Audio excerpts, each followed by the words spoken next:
संघर्ष के peak point कभी रहा होगा आपका भी, वह कहानी क्या थी, क्या महसूस किए थे, किस तरह से उससे लड़े थे? देखिए, लड़ाई तो अभी भी है और लड़ाई ऐसी है कि हर रोज़ की लड़ाई है।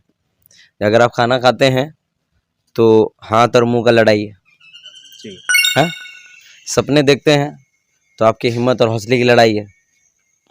और आपके साथ अगर लोग हैं, जज्बातों की लड़ाई है, फीलिंग्स की लड़ाई है, इमोशंस की लड़ाई है। तो लड़ाई हर पग पग में है और ये लड़ाई चलती रहनी चाहिए। लड़ाई रुकनी नहीं चाहिए।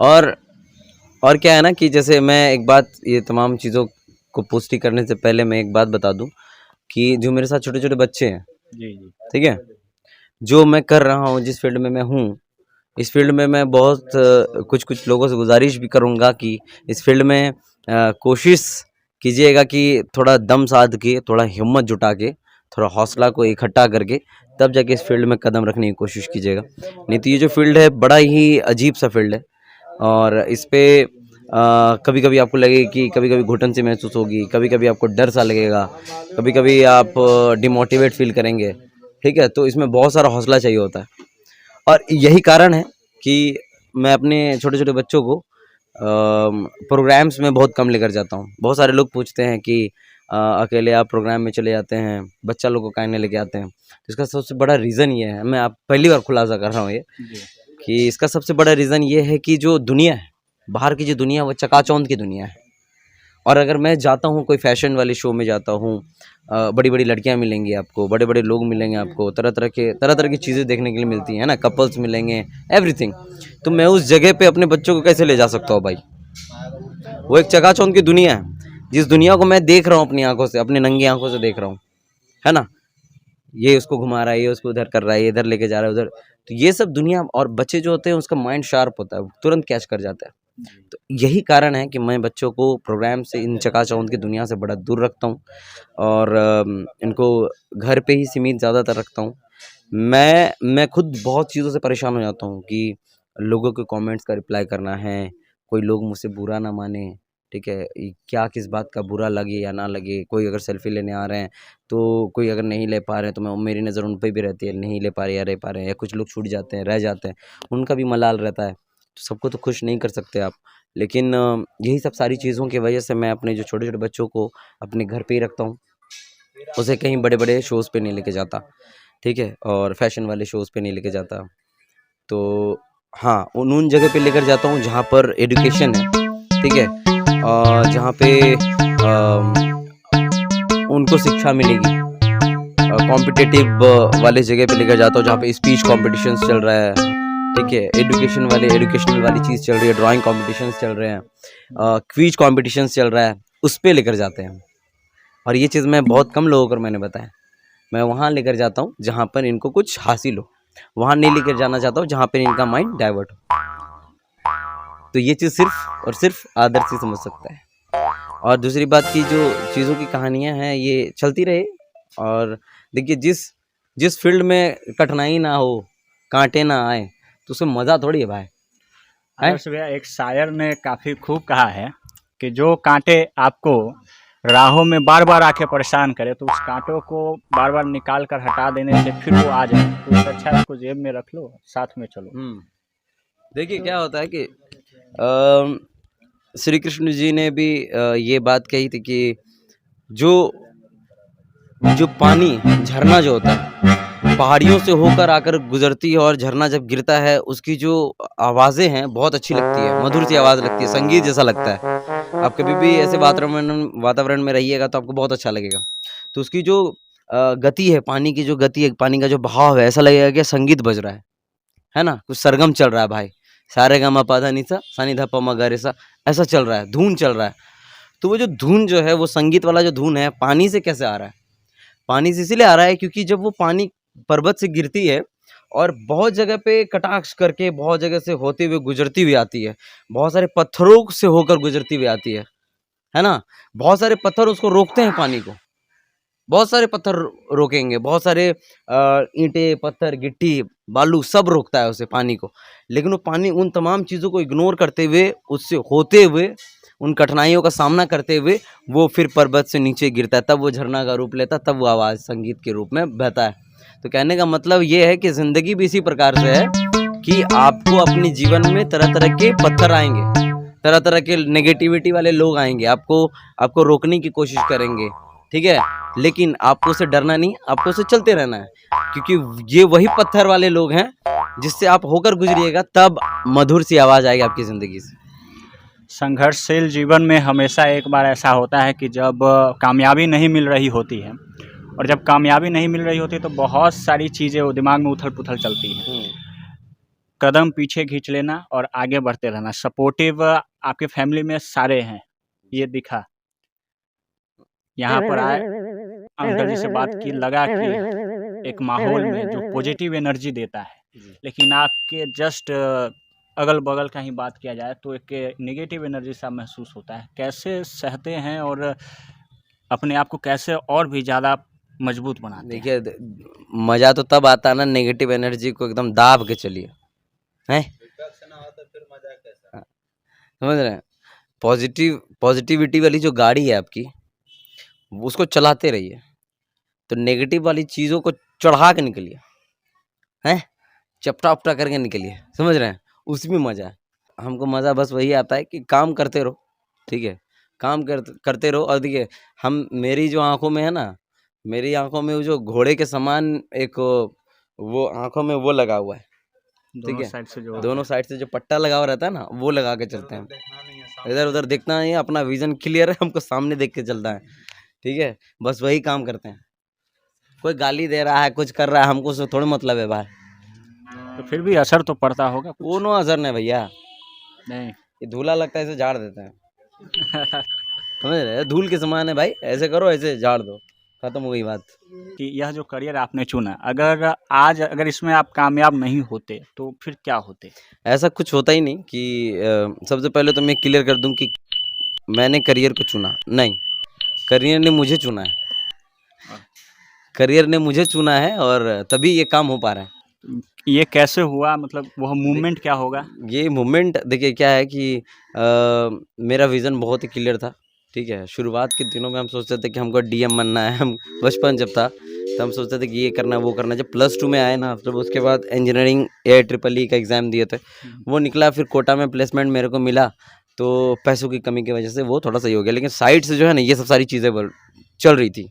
एक्स्ट्रा करिकुलम जो था, प्रोग्राम्स वगैरह चल रहा था, एंकरिंग वगैरह करते थे, स्टैंड अप कॉमेडी वगैरह करते थे, लोग हँसाते थे, डांस किया करते थे, ऑर्केस्ट्रा वगैरह में जाया करते थे, ठीक है? ये सब साइड से चल रहा था, ठीक है?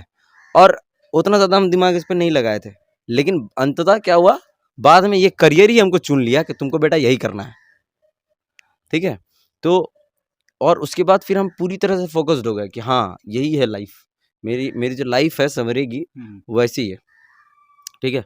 तो एक कंघी के समान जो है, जो मेरा करियर है, उस कंघी को हम ऐसे पकड़े और उसी से अपने आप को संवार रहे हैं एकदम, समझ रहे हैं? और इससे क्या होता है कि बहुत सारे लोग मिलते हैं और मिल रहे हैं, जैसे आप देख सकते हैं यहाँ पे इतने प्यारे-प्यारे लोग आए हैं, ठीक है? देखिए, आप ऐसा भी है कि आपको सभी लोग चाहें, ये पॉसिबल नहीं है, ठीक है? जी। ठीक है? ये आपको सभी लोग चाहें, ये कतई भी पॉसिबल नहीं है। अगर आप कहेंगे, लोग कहेंगे, "अरे! तुम्हारा तो दुश्मन है रे, तुम्हारे बारे में तो उल्टा-पुल्टा बोलता है।" ज़रूरी है भाई। यहाँ तो वक़्त आने पे लोग भगवान को बदल देते हैं? वक़्त आने पे भगवान को बदल देते हैं कि भोलेनाथ को पूजेंगे, आज जो है कृष्ण भगवान को पूजना है, ठीक है? अरे नहीं, दुर्गा माँ से माँग लेते हैं। समझ रहे हैं? जी। तो वक़्त आने पे जब भगवान को बदल सकते हैं, तो इंसान क्या चीज़ है?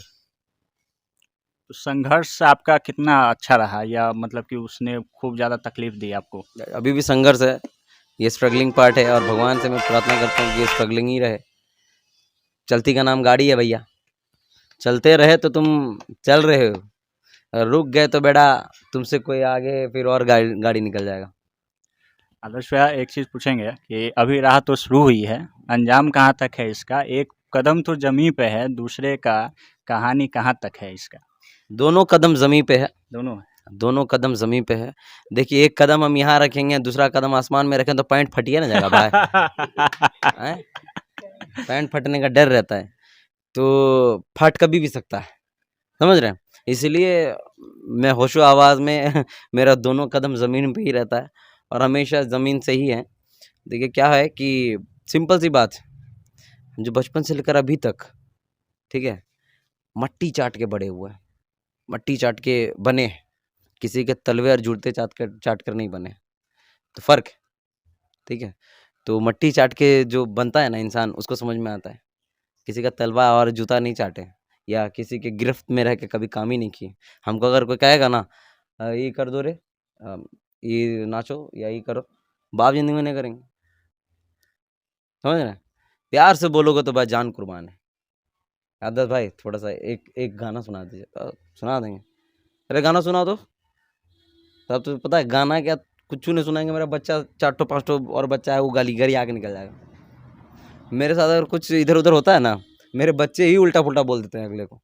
कल कोई आया, कल एक कोई मीडिया वाला आया, तो मीडिया वाला आया तो उसने पूछा कि आदर्श को बहुत सपोर्ट करते हो तुम लोग, ठीक है, आदर्श को बहुत सपोर्ट करते हो तुम लोग, और समझिएगा 4 5 बच्चे वहीं थे, यहीं पे, ठीक है। और मैंने किसी को कुछ समझाया बुझाया नहीं कि ये बोलना है वो बोलना है, कभी नहीं भैया। हाँ, ये मैंने समझाया है, 2 चीज़ मैंने समझाई है कि जब कोई बड़े आए ना तो उनका पैर छू के प्रणाम करना, ठीक है, उनका पैर छू के प्रणाम करना।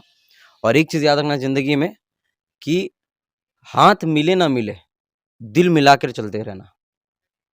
लेकिन यहाँ लोग उल्टा करते हैं, दिल मिले ना मिले हाथ मिलाते रहो। लेकिन मेरा जो फंडा है वो है हाथ मिले ना मिले दिल मिलाओ, ठीक है।